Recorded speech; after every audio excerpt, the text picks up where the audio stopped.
The rock culture of the 1960s is a veritable explosion of extravagance, big personalities, and raw talent.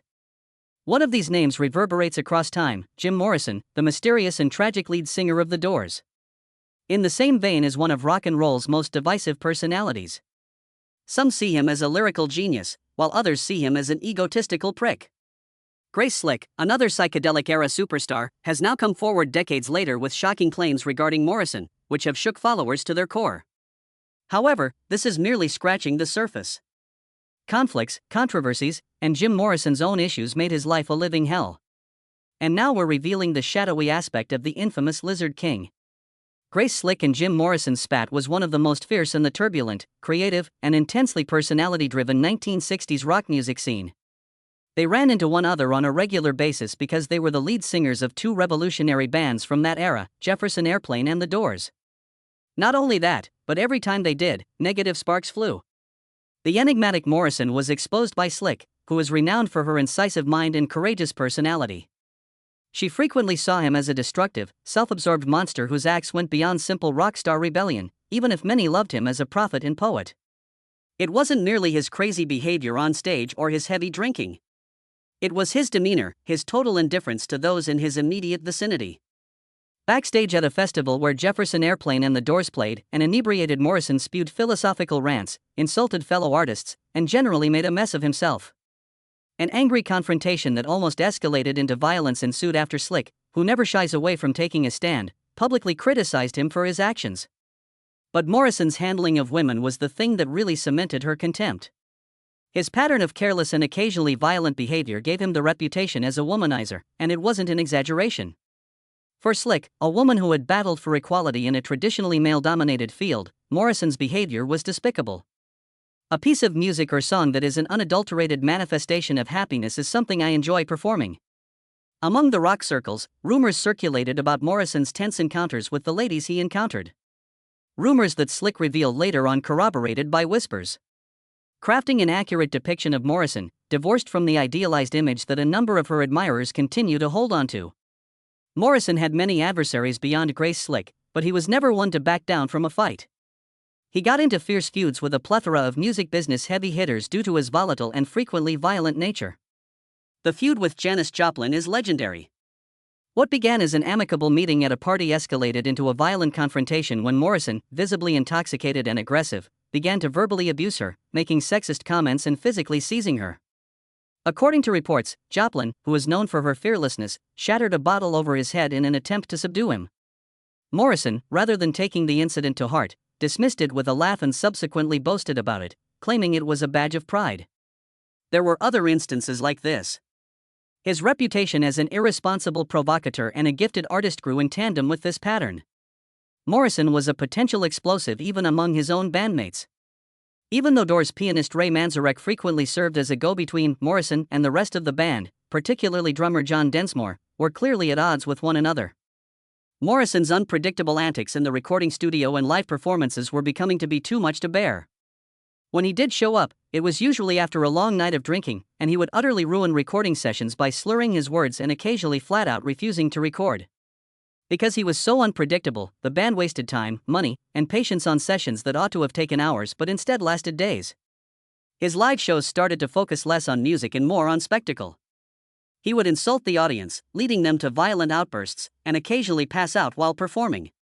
When a brawl broke out at one of his shows, he ridiculed the security personnel until the band had to leave the stage. When he supposedly undressed on stage at a 1969 Miami show, several people finally snapped. Morrison went on an obscene tirade that night, culminating in a police order for his arrest, instead of singing. He ranted about his disappointment with fame and music. The scandal's aftermath, cancelled concerts, legal problems, and internal strife brought the Doors to the verge of collapse and marked the beginning of their demise. Outside of the band, Morrison's relationship with promoters and music industry heavy hitters was rocky. He frequently went to extreme lengths to ruin interviews and openly criticized the music industry because he hated how it had become too commercialized. During press briefings, would either frown upon reporters or provide them with answers that were confusing or insulting. He believed record companies were out to get him and were trying to change him into someone he wasn't. Elektra Records officials viewed Morrison as an unreliable liability due to his attitude, which led to violent confrontations with them. Morrison refused to promote albums and would instead disappear on alcohol-fueled vendors. He had contempt for everyone, even rock journalists. Morrison was infamously erratic in interviews. On one occasion, he would sit quietly, refusing to speak, and on another, he would erupt into incoherent tirades about poetry, anarchy, and death.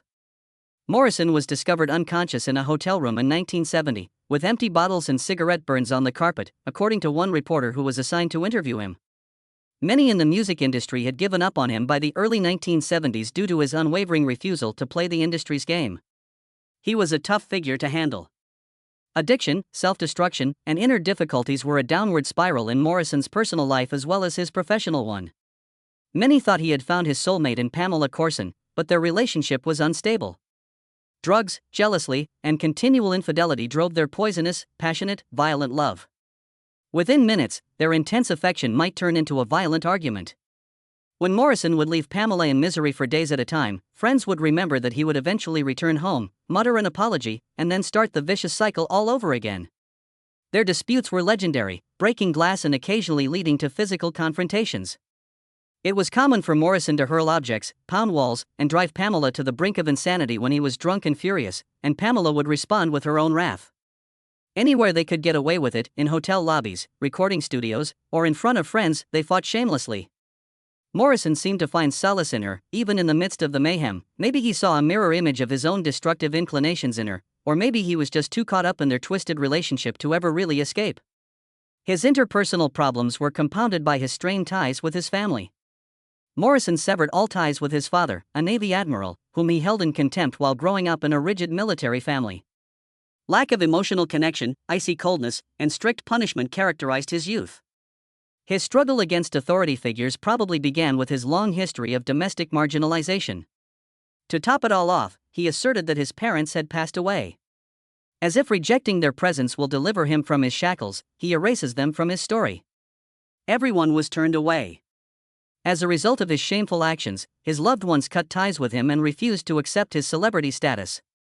Reportedly, his father once wrote to him, trying to explain that he couldn't understand the brilliance behind his son's disorganized creativity and urged him to pursue something more constructive. Morrison was driven to disobedience and, maybe, an even deeper descent into addiction as a result of this broken connection. He supposedly drowned himself in alcohol to numb the lingering ache of his father's rejection and put an end to the shame he felt for never fitting in. However, he engaged in physical as well as emotional self-destruction. Morrison's drug usage was just as harmful as his notorious drunkenness. Tragically, he experimented with LSD, heroin, and anything else that could change his thoughts. His bandmates and friends said that he would pass out on stage and wake up completely disoriented. He would ambulate aimlessly through the streets of Los Angeles, vanishing into seedy hotels or mysterious residences, only to reappear days later, much more disheveled than before. Years of unrestrained drinking caused his formerly trim and dominant physique to sag. He lost the incisiveness and charisma of his earlier days as his face sagged and his eyes widened. He had diminished to almost nothing by the early 1970s. The once hypnotic rock star now fumbles through shows, mumbling, going on incomprehensible tirades, or just staring blankly at the crowd as if he were in his own head. Not even his most loyal followers could deny his precipitous decline. As they watched, the Lizard King began to fall apart, and none could stop it. Morrison reached her breaking point in 1971. He and Pamela sought refuge in Paris from the mayhem of fame, and he escaped there. The pursuit of tranquility, however, proved elusive. His unpredictable conduct and heavy drinking both persisted. Death came the following July 3, 1971, when his apartment's bathtub was discovered empty. Although heart failure was cited as the official cause, conjecture was rampant. An overdose on heroin was the official explanation, while rumors of a cover-up circulated. The specifics are still unknown, adding confusion to Morrison's already disorganized legacy. Jim Morrison was a tragic hero and a man of paradoxes. He was both a poet and a dictator, a visionary and a destroyer. Both his influence and the devastation he caused in the music industry are indisputable. The legend around Morrison is crumbling as more and more historical characters, like his Grace Slick, come forward with their honest accounts, exposing the man behind the myth.